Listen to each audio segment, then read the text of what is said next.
Entonces, esta pregunta es,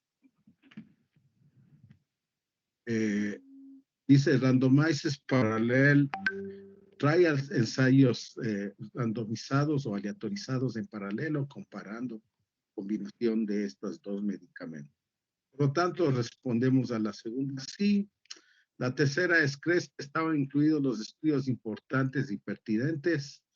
Aquí es, ¿qué bases de datos bibliográficos usaron? Si se hizo el seguimiento de las referencias, si hubo contacto personal con expertos, búsqueda de estudios no publicados y búsqueda de estudios en idiomas distintos al inglés. Esto lo que evalúa esta pregunta son los sesgos de selección y los sesgos de publicación.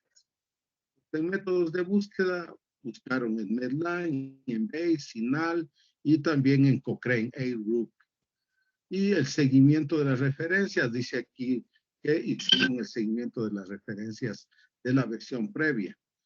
También contactaron con farmacéuticas y ensayistas, gente que hace ensayos clínicos para identificar estudios no publicados y buscaron en otro idioma. No está en el resumen, pero sí está en la metodología. Ahí dice claramente que sí se buscaron en todos los idiomas. Como dijimos, esto de estudios no publicados tiene que ver con, déjenme que decido entrar a esto, entender uno en uno. Bueno, entonces, esto es para los sesgos de publicación y esto es para los sesgos de selección. Sí investigaron independientemente de los idiomas, eso está en la metodología. No está en el resumen, pero está en la metodología. Por lo tanto, cumplieron todo. Es un estudio que cumple con los requisitos de ser un estudio que no tiene sesgos, ni de selección ni de publicación. Bueno, ¿qué es el sesgo de publicación y cómo se evalúa? Se produce porque muchos resultados no se publican porque van en contra del interés de los promotores del estudio, no son significativos. Se evalúa con un gráfico que se llama funnel plot o gráfico de embudo. Entonces, este gráfico pone los puntitos, no son sino cada uno de los artículos. Aquí va el riesgo relativo, los ratio o el riesgo atribuible o la diferencia de medias. Aquí van los valores. Y aquí van las medidas de precisión, es decir, la amplitud del intervalo de confianza. Eso es lo que hacen estos embudos. Y este es un embudo simétrico. Si tiene esta forma, es que no hay sesgos de publicación. Ahora, ustedes pueden ver aquí, este no tiene sesgo de publicación, pero tiene varios artículos con este color y además la mayoría hacia abajo de baja precisión, que son, este no tiene sesgo de publicación, pero tiene artículos de mala calidad. Y este, en cambio, aquí no hay nada, es un triángulo asimétrico, digamos así, no es simétrico, entonces aquí hay un sesgo de publicación. Aquí también hay un sesgo de publicación, pero además hay artículos de no muy buena calidad. Estos están en blanco, ¿no? Así como se evalúa. Este gráfico es más fácil. Aquí tienen, si es un triángulo simétrico como este, sí, entonces este es, no hay sesgo, ¿no es cierto? Entonces, ¿qué nomás se evalúa? Por ejemplo, aquí está la razón de momios, uno para igual efecto, valores mayores de uno, mayor efecto. Aquí hay un error, aquí es 10, no es 1, es 10, ¿sí? Aquí es 0,1 y aquí es 0,01. Esta línea del medio ploma es el odds ratio del metaanálisis. Y aquí van a ir todos estos cuadraditos, son los artículos de cada estudio. Este es el triángulo. El triángulo tiene esta forma, no hay sesgo de publicación, pero si tiene una forma de solo la mitad de esto o algo así, entonces ahí hay sesgo de publicación. Entonces es fácil. Estos valores que aquí dice el error estándar del logaritmo del OR, lo que nos dice es la precisión, o aquí le llaman variabilidad. ¿Qué es la precisión? la amplitud del intervalo. Intervalos muy estrechos van a tener valores cercanos a cero y intervalos muy amplios van a tener valores mayores de 0,5, más cercanos hacia acá abajo. Entonces, ¿qué es lo mejor? Que tenga esta forma de triángulo, que no tenga vacíos aquí, que me digan que no hay artículos que no se incluyeron y además que la mayoría de artículos estén hacia la parte superior. En el caso de este estudio que estamos analizando, miren, es un estudio donde no hay sesgos de publicación, la mayoría de los estudios están hacia arriba, es decir, son estudios de alta precisión con tamaños eh, eh, de pacientes bastante grandes, digamos así, y nos da buena presión. Entonces, este estudio es un estudio que no tiene sesgo de publicación. ¿Sí? Ahora, la cuatro es cree que los autores de la revisión han hecho suficiente esfuerzo para valorar la calidad de los estudios. Entonces, aquí vamos a evaluar. Hay tres criterios que son los más importantes de qué se debe evaluar con los artículos originales, en este caso, con los ensayos clínicos originales que se incluyeron en este estudio.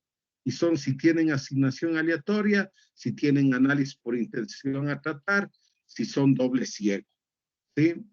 Y este es un gráfico que ustedes pueden encontrar en el artículo que dice resumen de la calidad metodológica, de la revisión de los autores. Aquí es algo importante a considerar aquí es que los artículos deben ser evaluados por pares. En la metodología hablan claramente que la evaluación de cada uno de estos artículos fue hecho por varias personas y se llegó a estas calificaciones de verde, rojo y amarillo, que es la calidad. Los verdes son de muy buena calidad. Estos son los probables sesgos que se evaluaron. Entonces, evaluaron en pares por consenso y llegaron a evaluar todos los artículos. Por lo tanto, fueron muy bien evaluados, la calidad de los artículos fue adecuadamente evaluados. Ustedes pueden ver aquí por la cantidad de verdes, la mayoría de los artículos tenían pocos sesgos, ¿no? Uno que otro tiene amarillo y muy pocos rojos. Entonces es una revisión sistemática con artículos de buena calidad. Ahora, aquí están planteados en esta, horizontalmente le puse cuáles son los sesgos que están evaluando, es decir, hacen una evaluación de los ensayos clínicos controlados, ustedes ya vieron que nomás se evalúa y hicieron las siguientes, evaluaron los siguientes elementos, lo voy a poner en la traducción al español. Se llaman sesgos de selección o selection bias y son dos tipos de sesgos. Los sesgos por no hacer asignación aleatoria. Si no hay asignación aleatoria, ya sabe que se introducen variables de confusión. Los sesgos de ocultamiento, de no ocultamiento de la secuencia de la aleatorización. Si se oculta, eso es lo ideal. Con eso evitan que los investigadores o los evaluadores falseen y le pongan a una persona que le tocaba en un grupo, le pongan en otro, es decir, que no respeten la aleatorización. La ceguera, que en inglés se llama, es un sesgo de desempeño, y en inglés blinding, que es ceguera. Los artículos doble ciegos son los mejores. ¿Sí? Este que se llama attrition bias o incomplete outcome data, que es si se perdieron participantes, si se interrumpió el estudio antes de tiempo. Eso ya vimos en el análisis de los ensayos clínicos. Aquí, para decidir incluir artículos de un análisis, hay que evaluar todo esto. Y el sesgo de reporte, sí, que es el que si se hizo o no evaluación de pares, es decir, evaluaron más de una persona cada uno de estos artículos que están aquí enumerados, que son bastantes. Este es un artículo con una muestra bastante grande de artículos, ¿no?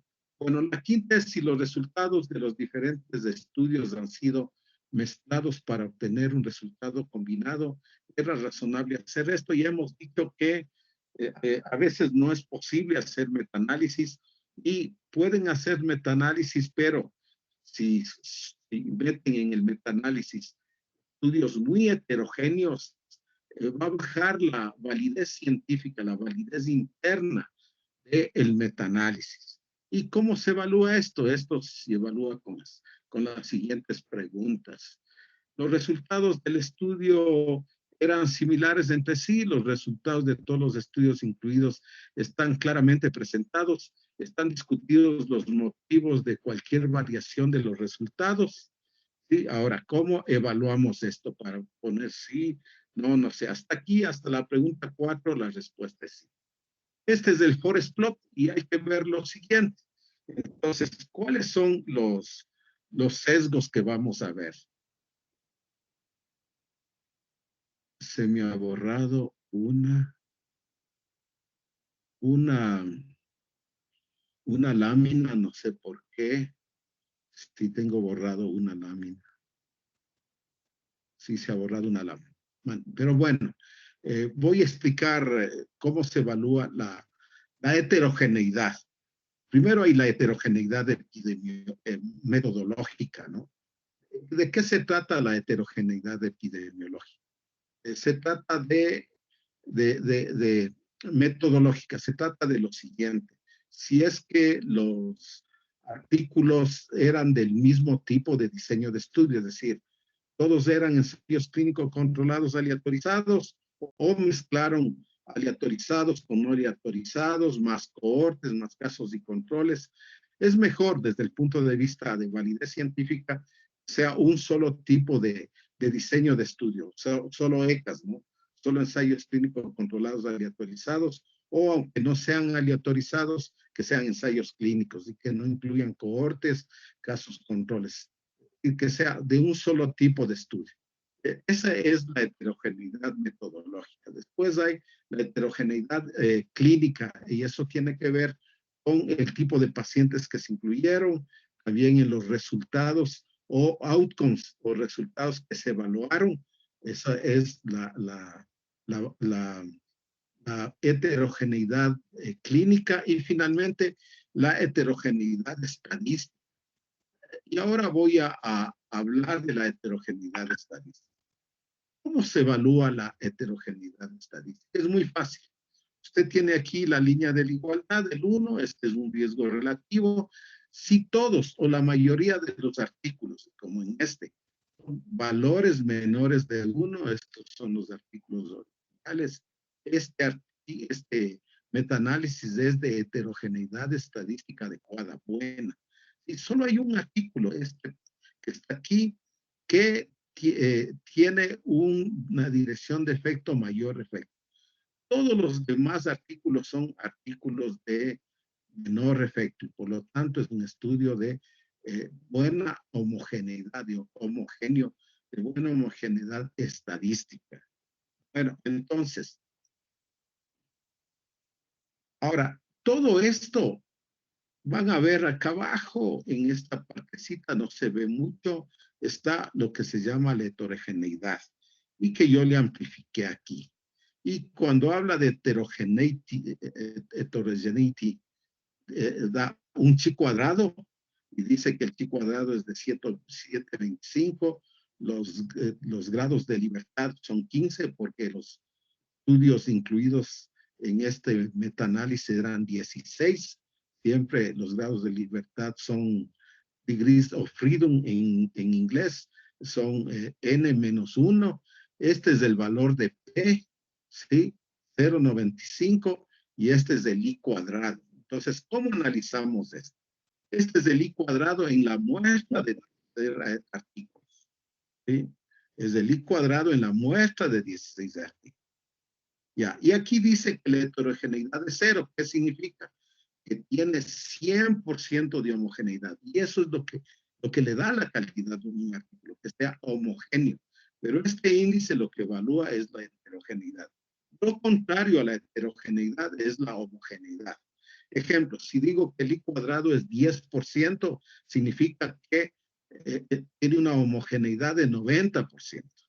Ya, entonces, para poder evaluar lo que hacemos en plantearnos dos hipótesis.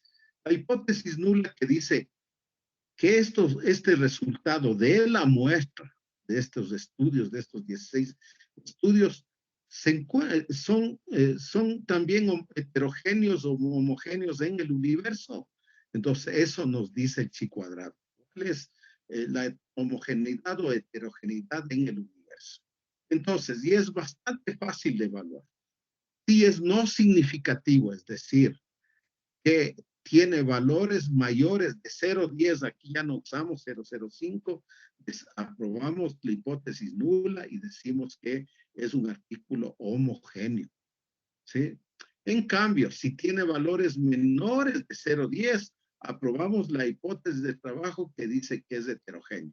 En este caso, en la muestra dice que es que el metaanálisis tiene una homogeneidad de 100% y esa homogeneidad también existe probablemente en el universo, porque tiene un valor de P mayor de 0,10. Entonces, si tuviera menor de 0,10, entonces digo, es heterogéneo. ¿Cómo se evalúa la heterogeneidad? Por cada 25%. De 0 a 25 es la adecuada, 25 a 50 y 50 a, perdón, 25 a 75 y 75 y más. Ya es una heterogeneidad no aceptable. Eso ya es antes, al inicio de la clase, de la clase anterior. Bueno, ya hemos terminado hasta aquí la pregunta 5 y la respuesta es que este estudio es un estudio homogéneo y por lo tanto es un estudio que valía la pena que combinen los resultados. El metaanálisis era adecuado combinar los resultados para obtener el metaanálisis. Por lo tanto, la respuesta a la pregunta 5 es sí. Ahora vamos a ver, y déjenme grabar, por favor, para después mandar a que tengan esto de referencia, que me ha costado como 4 horas preparar esta clase. Bueno, entonces, siguiendo con el análisis de las preguntas CASPE, ahora pasamos a evaluar la sección B. La sección A era evaluar la calidad o validez científica, específicamente la validez interna del metaanálisis o revisión sistemática. La sección B evalúa cuáles son los resultados. Aquí no hay mucha diferencia entre evaluar los resultados de un ensayo clínico controlado y un metaanálisis. No hay diferencia. La idea es la misma, el procedimiento es igual. Entonces, ¿cuál es la pregunta a contestar? ¿Cuál es el resultado global de la revisión? Si tienes claro los resultados últimos de la revisión, son fáciles de identificar. ¿Cuáles son numéricamente si existen, si es apropiado? ¿Cómo están expresados los resultados como ratio, NNT, etc.? Entonces, ustedes pueden ver este lindo gráfico que tiene el artículo. Cochrane está haciendo este tipo de gráfico que nos hace ver cuáles son los resultados, ¿no? Dice sobre el estudio. Entonces, ustedes pueden ver los niños que tuvieron buenos resultados, pero son los niños que tuvieron malos resultados y los que mejoraron con el tratamiento. Y estos en amarillo. Pero lo que nos interesa es de este resultado. Este es algo que está haciendo Cochrane desde el año 2019, que pone este cuadrito en lo que pone los resultados más importantes. Por ejemplo, pone aquí el título del artículo, después dice cuál es la población, que son los niños con asma aguda, con tratamiento inicial de asma aguda. El setting, que sería el escenario, es departamentos de emergencia. La intervención es anticolinérgicos Masaba versus Saba sola. Sí, ese es el protocolo. Y aquí pone cuáles son los resultados del outcome. Y acá abajo dice Primary Outcome Hospital Admissions. O sea, esas son el outcome, el resultado primario, el más importante. Aquí pone, ilustra los resultados con los intervalos de confianza. Entonces dice, los que recibieron, el grupo experimental que recibió anticolinérgicos Masaba, se evitaron 17, hubo, perdón, 17% de ingresos. En cambio del control, tuvo apenas, tuvo más, disculpen, tuvo más ingresos, 23%. Ustedes sacan el riesgo relativo dividiendo 17 para 23, le va a dar riesgo relativo de 0,73 con un intervalo de confianza que va de 0,83 a 0,85. Pero además le dice cuál fue el número total de niños participantes, 2.497, que es una muestra muy grande en 19 estudios que habían sido incluidos. Y hay algo súper interesante. Le dice también la calidad del artículo. ¿Qué tan buena es la calidad del artículo? Eso vamos a ver en las próximas clases. ¿Cómo se evalúa la calidad del artículo usando esta escala de grade, se llama, que vamos a ver en la próxima clase? Y pone que es de alta calidad del artículo. Eso es muy bueno porque usted ya no tiene que estar evaluando de esto y dice artículo de buena calidad y aquí pone comentarios sobre limitaciones, por ejemplo. Los estudios que no tuvieron admisiones, que no contribuyeron, 3 estudios no tuvieron admisiones y por lo tanto no contribuyeron al riesgo relativo. Sí, bueno, entonces lo que nos interesa aquí analizar es esto, el primary outcome, las admisiones hospitalarias. Y dice que tiene un riesgo relativo de 0,73, con un intervalo que va de 0,63 a 0,85. Bueno, ya ustedes ya aprendieron a evaluar los de séptimo. ¿Cómo se evalúa un riesgo relativo? Vamos a evaluar lo siguiente. ¿Qué nomás vamos a evaluar aquí? Primero vamos a obtener el RRR, que es la reducción del riesgo relativo, que nos permite fácilmente saber la eficacia en porcentajes, que es más fácil de analizar el riesgo relativo, ¿no? Y vamos a analizar la dirección del efecto, la eficacia a favor de cuál de los dos grupos está, si el de anticolinérgicos más SABA o SABA solo, y el tamaño de efecto. ¿Cuál es el tamaño de efecto? ¿Ya? Entonces eso vamos a hacer. Como ya hemos hecho eso en ECAS, no les voy a preguntar, que se supone que ya saben. Entonces, si yo pongo un 0,73 menos 1, me va a dar a menos un RRR de menos 17%, que significa que el dar anticolinérgicos más ABA reduce en 17% la admisión hospitalaria. ¿Sí? Ahora, veamos, ¿cuál es la dirección del efecto? Menor efecto. Menos hospitalizados de los anticolinérgicos más ABA versus ABA. Por lo tanto, la eficacia es a favor de anticolinérgicos más ABA. ¿Por qué? Porque tiene 17% menos de admisiones hospitalarias. ¿Cuál es el tamaño de efecto? Si yo calculo el inverso de 0,73, 1 dividido para 0,73 me da 1,58. Y recuerdo que de 1,1 a 1,4 es débil, de 1,5 a 1,9 es moderado, de 2 a 3,4 es fuerte, y más de 3,5 es muy fuerte. Y por lo tanto, digo, es un tamaño de efecto moderado. ¿Sí? No es malo, evitar 17% de admisiones hospitalarias es un impacto no despreciable, ¿sí? En este caso. Ahora, la siguiente pregunta, la 7, ¿cuál es la precisión de los resultados? Esto también ya aprendimos a analizar. Esto es la precisión y significación estadística. Entonces, analizamos, ¿cuál es la significación estadística? Los dos intervalos tienen la misma dirección del riesgo relativo, es decir, no está el 1 en el intervalo, ¿sí? No está el 1 en el intervalo. Los dos son de menor efecto, por lo tanto, es estadísticamente simple. Pero ahora hablemos de la precisión. ¿Qué tan estrechos son estos intervalos? Si usted resta 0,85 de 0,63, más o menos le va a salir 0,20 aproximadamente. Y 0,20 es tener intervalos muy, muy estrechos. O sea, es de alta precisión. Por lo tanto, altamente generalizable. Eso es lo interesante de este artículo. Pero ahora hablemos de la significación clínica, que es esto también nos interesa. Bueno, ya hablamos que la precisión es alta, intervalos estrechos. ¿Cuál es la significación clínica? El valor más bajo probable, porque este es el límite inferior del intervalo, el riesgo relativo, el límite inferior de 0,80. PDRR es 15%. Y no es malo tampoco, está bastante bien, ¿sí?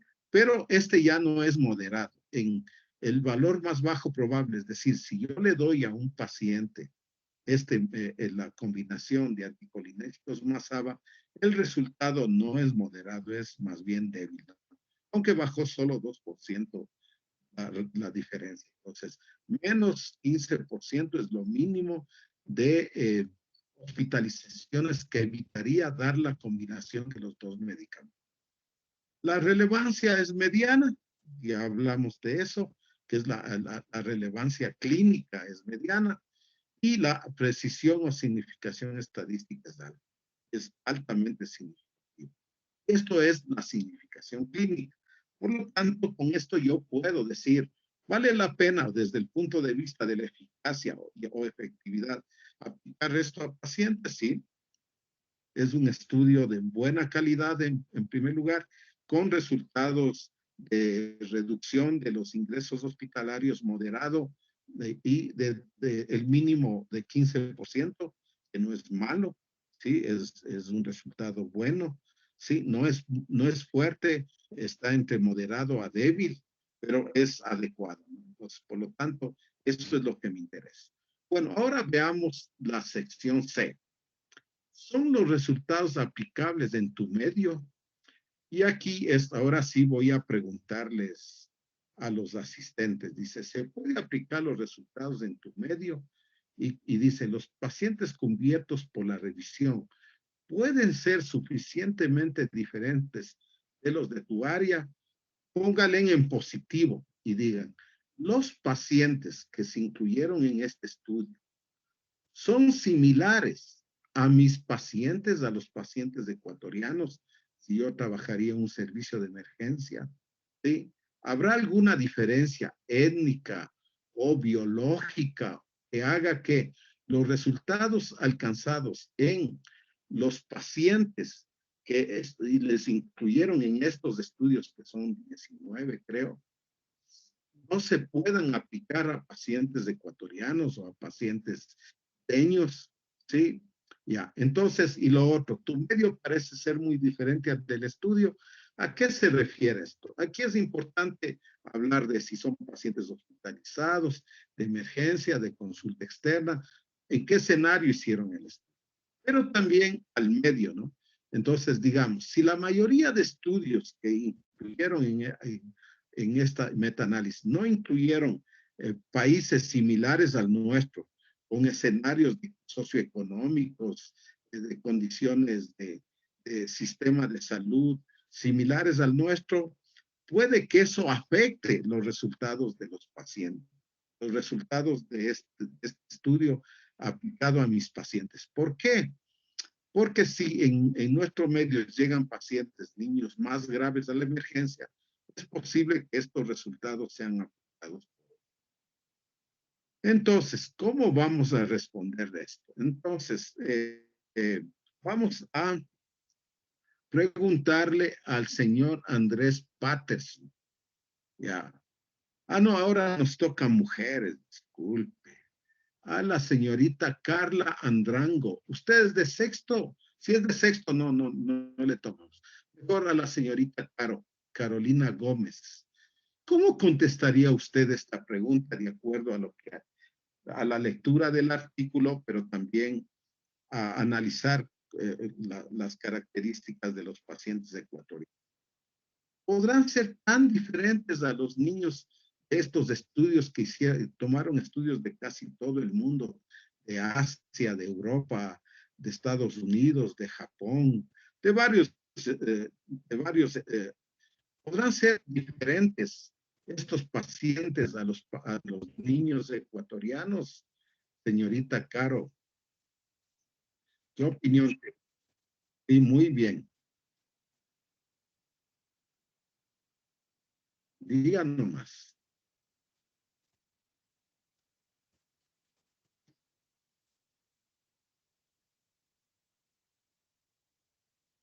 O en otras, cuando usted dice son diferentes, me está diciendo que estos resultados no se pueden aplicar a pacientes secundarios. Si dice eso, me está diciendo. Ahora dígame por qué. ¿Por qué piensa que son diferentes?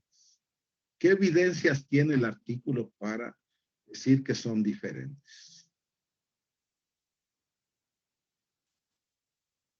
¿Influirá en algo las condiciones étnicas, biológicas, en la gravedad o en la farmacoquinesia, farmacodinámica de los medicamentos para que no den los mismos resultados en el Ecuador?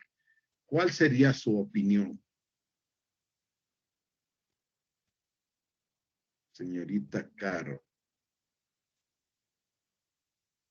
No quiere contestar. Bueno, esto es lo más importante de extrapolar los resultados de un estudio a mi población. Es algo súper importante. Bueno, entonces veamos qué evidencias encontramos. Dice, los pacientes cubiertos por la revisión pueden ser suficientemente diferentes a los niños ecuatorianos con asma, con exacerbaciones de asma atendidos en los servicios de emergencia. Bueno, los niños son niños de edad de 18 meses a 18 años. Y tengo niños de esta misma edad. Yo puedo aplicar, no creo que haya muchas diferencias, pero ahora veamos. ¿Puede la etnia influir en los resultados de asma? ¿Podrá haber algún aspecto genético? De lo que se sabe con relación a los anticolinérgicos, Isaba, no existen aspectos étnicos que puedan influir y cambien el resultado. Pero también en el caso de asma, probablemente también. O sea, desde ese punto de vista, pues, si yo tengo niños de 18 meses a 18 años, yo podría aplicar este resultado a mis pacientes. Y no existe razones ni biológicas, ni étnicas, ni farmacológicas para no aplicar. Pero veamos ahora este otro. Tu medio parece ser muy diferente al del estudio. Si estoy en un escenario de emergencias, sí, puede ser adecuado esto, ¿no? Ah, no, pero aquí estoy equivocado, ¿no? Estos no son niños en emergencia. Son niños de consulta externa, disculpen, deben corregir. Si me llega un niño que con asma, puedo yo, y que recibía SABA solo, podría yo cambiarle la medicación y darle,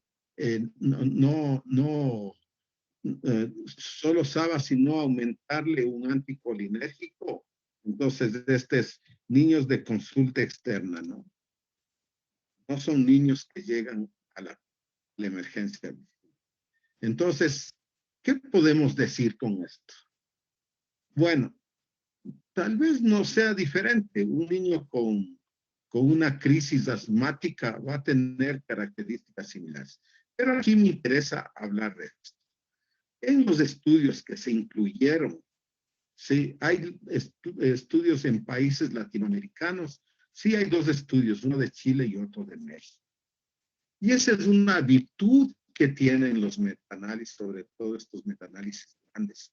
Incluyen población de todo el mundo de tal manera que los aspectos étnicos o de características socioeconómicas del sistema de salud ya son controladas. Es decir, los sesgos de selección, ¿sí?, desaparecen o se disminuyen gracias a que se incluyen estudios hechos en otros países, en este caso, incluyendo Chile y México. Entonces, ¿cómo contestamos a esta pregunta? ¿Se pueden aplicar los resultados en tu medio? Sí. Ahora, les voy a poner un ejemplo. Me llega un joven adolescente de 20 años.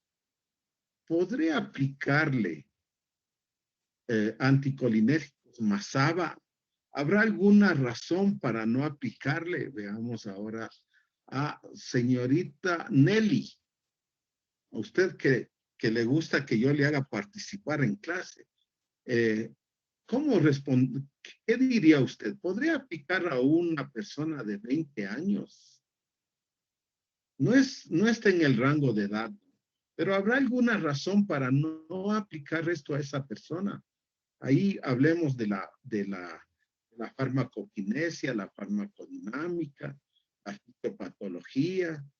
Para eso es importante aprender los lugares de acción, para hacer estas extrapolaciones de población que no tuviera estudio, pero que yo podría aplicar los resultados de este estudio a esa población. Podría aplicarle a un joven de 20 años, señorita Nelly, ¿qué opina? ¿Habrá alguna razón para no aplicarle, señorita Nelly? O sea, sí podremos aplicarle porque en sí el tratamiento sería el mismo, sino en diferentes dosis. Es probable que necesite cambiar la dosis, aumentar la dosis por el peso mayor, pero nada más, creo que sí se puede. Pues, de esto se trata el cómo tomar decisiones a partir de los resultados de un artículo. Hay gente que coge y directamente dice, ni sé cuánto, en la revisión sistemática dijeron que esto funciona muy bien y le podemos aplicar en el Ecuador. No siempre, no siempre. Y van a tener estos dilemas, ¿no? Personas que no están en el rango de las características de los estudiados de edad, por ejemplo, y son un poco mayores o un poco menores. Bueno, entonces, y yo comienzo a recurrir a las ciencias básicas para tomar esa decisión. Ahora veamos, si tuviera un niño de 12 meses con una crisis asmática, ¿le podría aplicar esta combinación? ¿Qué opina? ¿Verdad que son anticolinérgicos? ¿Qué opina, señorita Zulimena? ¿Cuál sería su opinión? ¿Qué opina? ¿Podría o no aplicarle a un niño de 12 meses? No está en este rango de edad. En los de 20 años dijimos, sí, no encontramos ninguna. ¿Qué opina, señorita Zuli? Le escucho. Huyó.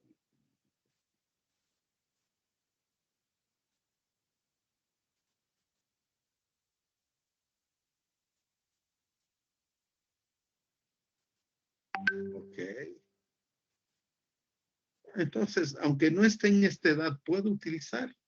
¿Hay alguna contraindicación de anticolinérgicos para niños y de ASABA también para menores de 18 meses? La señorita Carolina dice que no. Por lo tanto, sí puedo utilizar. Bueno, eso es lo que me interesa que quede claro. Estas preguntas son por eso muy importantes, ¿no? Dice, sí, aunque pueda ser de menor edad, no tengo contraindicaciones. Bueno, puedo aplicarle.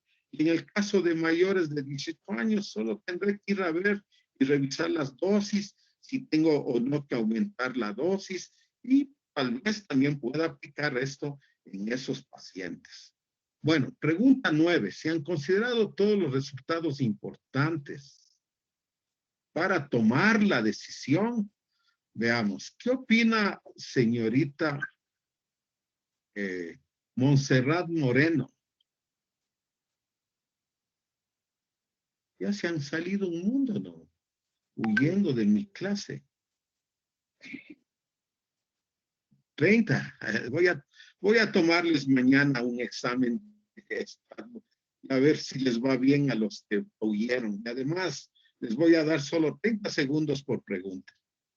El que sabe, sabe. El que no, se hace profesor. Ya se fueron, guambras sinvergüenzas. Me despido con... Ya, sigamos. Sigamos. Perdón. Sigamos adelante. Bueno, se han considerado, a ver, señorita Steffi, diga, este estudio tiene todos los resultados o los outcomes que se necesita para poder aplicar en pacientes los resultados de lo que leyó usted del artículo, ¿qué opina?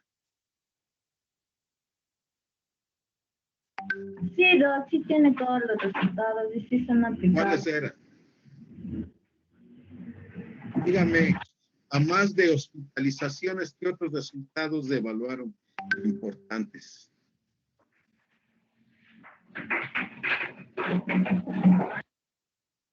Esto está en el No resumen. me acuerdo. ¿Alguien que se acuerde? ¿Qué más evaluaron? No le están tomando en serio a MB, van a morir. Como tienen que presentar análisis crítico de cómo es, de ensayos clínicos para los casos de este segundo parcial.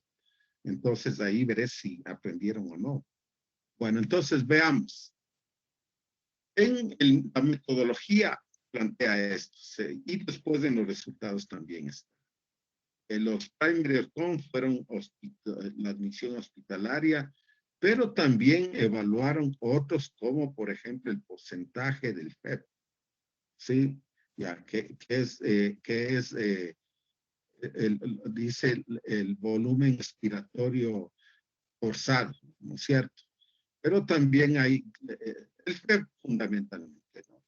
La resistencia respiratoria, los cambios de la línea basal, la saturación de oxígeno, la necesidad de repetir el tratamiento con un broncodilatador, la necesidad de corticoides sistémicos, eso quiere decir fracaso del tratamiento, ¿sí? Todo esto midieron. Y lo que es interesante también, midieron efectos adversos como la náusea, el vómito y el tremor, y las tasas de recaídas, ¿sí? Es relapse rate.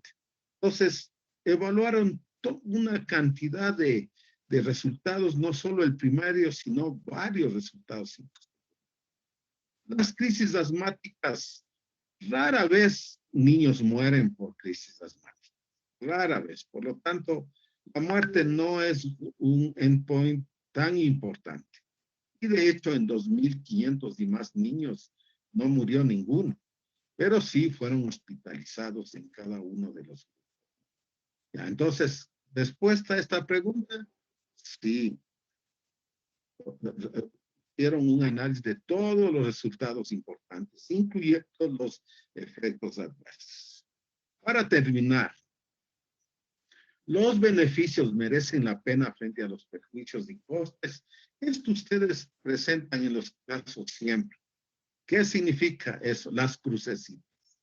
Ya hablamos de la eficacia, es una eficacia moderada con 15% de hospitalizaciones evitadas, ¿sí? Sería menos 15%, eso ya es bueno. Pero ahora, ¿cuáles son los efectos adversos y el tamaño de efecto de los efectos adversos? ¿Y cuánto cuesta el tratamiento combinado para ver si vale la pena o no dar esta combinación reemplazando a Saba solo? Bueno, veamos, aquí están los efectos adversos. Tiene un temor del riesgo relativo 0,69 y esto da, perdón, aquí me he equivocado, aquí es 31% de efectos adversos, ¿no? 31% de efectos adversos, menos 31. ¿Sí? Es decir, el SABA y anticolinérgicos tuvo menos efectos adversos que el SABA solo. Es interesante esto, que tenga menos efectos adversos. Bueno, entonces vómito igual, el SABA tuvo 21% menos vómito, 31% menos temor, 21% menos vómito, 40% menos náusea, pero ojo, y en cambio en recaída tuvo más de 7%. Pero analicemos. Este temor, 31%, es estadísticamente significativo. Los dos valores son menores de 1. pero en vómito son no estadísticamente significativos. Por lo tanto, esto puede deberse al azar y puede decirse que los dos tuvieron el mismo efecto de vómito, la misma frecuencia de vómito. Y náusea, sí, aquí sí, los que recibieron el tratamiento combinado tuvieron menos náusea. Pero aquí aparece más 7 de recaídas, de relapso. Pero en cambio es no significativo. Cuando es no significativo, con una muestra tan grande como esta de 2.500 pacientes, ¿cuál es la conclusión? En realidad, los dos tienen el efecto adverso igual. Por lo tanto, decimos, tiene menos temor, menos más náusea, pero el vómito y la relapse, la recaída, son los dos tuvieron el mismo nivel de efecto. Bueno, por lo tanto, la eficacia es buena, evitar 15% es muy bueno, no es malo, aunque el tamaño es moderado, pero son ingresos hospitalarios, ¿sí? Y este bromuro de ipratropium, que es del nombre de uno de los más usados entre los anticolinérgicos y el que evaluaron aquí, es de más o menos inhalado nasal, inhalado es de $15. Digamos que necesita 4 al mes o $60. ¿Sí? ¿Cuánto tiempo duró este estudio? No recuerdo bien, ¿alguien se acuerda? Sí, pero pongamos, ¿cuánto cuesta una hospitalización?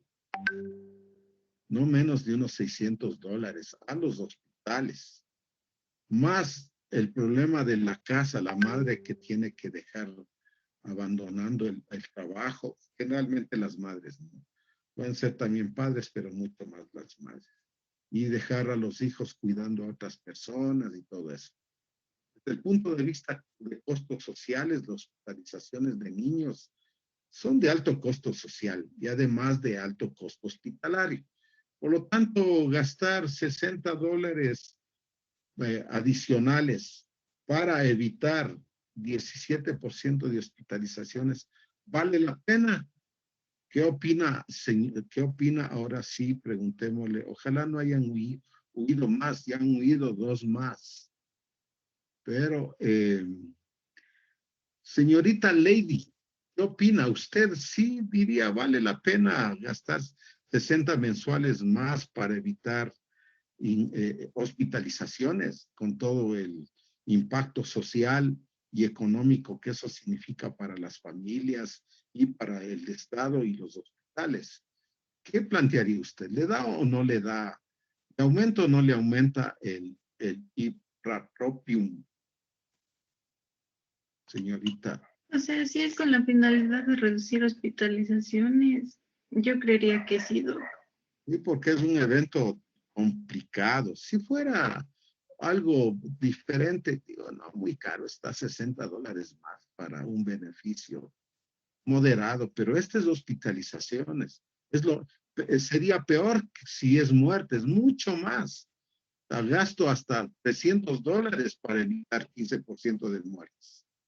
Bueno, entonces con esto termina el análisis crítico de estudios de revisiones sistemáticas y tenemos que ya ponernos de acuerdo para que presenten las revisiones sistemáticas de los casos que han presentado este segundo parcial, ¿no? ¿Sí? Entonces ya pueden comenzar a buscar revisiones y aquí ya les voy a mandar la presentación con todo lo que he trabajado. Y en segundo lugar, también voy a mandarles la clase.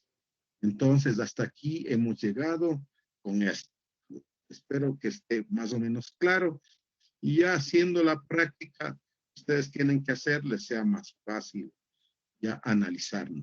Hay cosas que ya aprendieron con ECAS y que ahora es repetir nada más, como es el análisis de lo. Bueno, entonces, nos despedimos con eso, a menos que haya alguna pregunta, señoritas, señores, porque los hombres cobardes, la mayoría, han desertado, esas mujeres valientes. No querían pasar vergüenza. Ya, muchachas, díganme, ¿alguna pregunta? Pero de todas maneras ya saben que hacemos revisión de presentación de los análisis que hagan de su revisión sistemática y ahí corregiremos.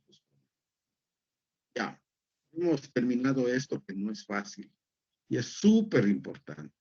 Las revisiones sistemáticas hoy en día son una fuente importantísima para toma de decisiones, muy importante. A veces inclusive mucho más que los ensayos clínicos controlados que tienen un problema. Muestras pequeñas, poco significativas, con sesgos, con problemas.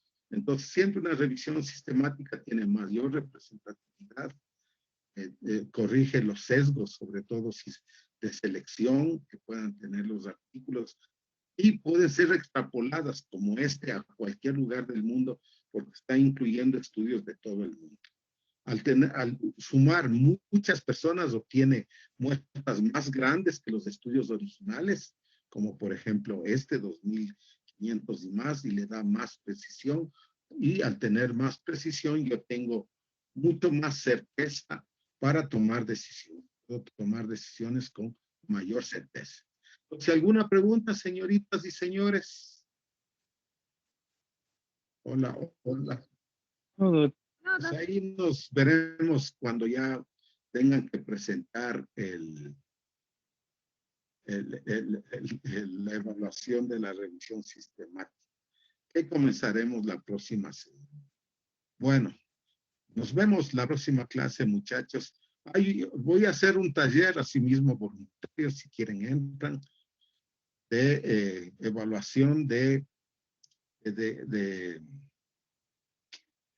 artículos de diagnóstico. Y para eso les voy a poner una videoclase de un profesor peruano que trabaja en Johns Hopkins, que hace el análisis crítico de un estudio de diagnóstico. Y yo lo que voy a hacer es, el día sábado voy a hacer un análisis de un estudio de diagnóstico. Para ya completar esto que debería haber completado así. Pero me enfermé por un lado, estuve metido en los temas de control de la pandemia y me descuidé y por eso voy a atrasar. Mil disculpas, muchachos, por eso. Prioridades. Señorita Caro, así ha de ser con su novio, pobrecito. Sentaráme para aconsejarle. Que no se case, por Dios. Ya, chao, señoritas. Un placer para mí estar con ustedes. Chao. Chao.